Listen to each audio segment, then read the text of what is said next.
Hey guys, it's Steven from Pre-Med Tech, and I just got the iPhone 12 Pro Max, which means it is time to unbox it. Now here is the iPhone 12 Pro Max. The box looks the same as that of the iPhone 11 Pro Max, just a lot smaller because there's no charging box. Now Apple decided to put a paper-like screen protector instead of the clear protector they put last year, which is pretty interesting, but I guess it does the job.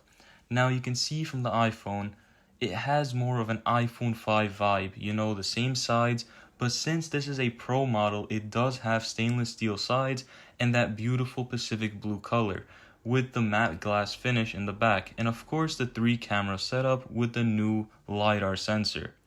The box only comes with the phone and cable, which is supposed to help the environment. Now I went ahead and set it up, and just look at that massive 6.7-inch screen. It's gigantic. I decided to go on apple.com and just compare quickly the iPhone 12 and 12 Pro Max, and the 12 Pro Max does have a telephoto lens, LiDAR sensor, bigger battery, comes with 128 gigabytes compared to 64 gigabytes, and a slightly higher resolution.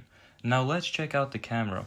Now, I am not a photographer, but I just wanted to see the different lens available when taking a picture, and you have the option of 0.5, 1, or 2.5 zooming.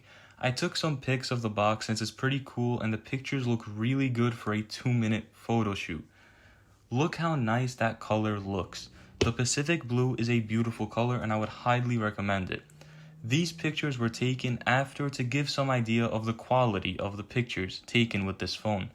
One is with regular zoom, the other is with a picture without night mode, and the last one is a picture with night mode, which is impressive.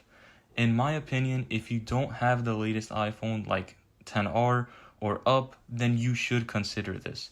Thank you guys for watching. If you liked the video, please give it a thumbs up and subscribe for more.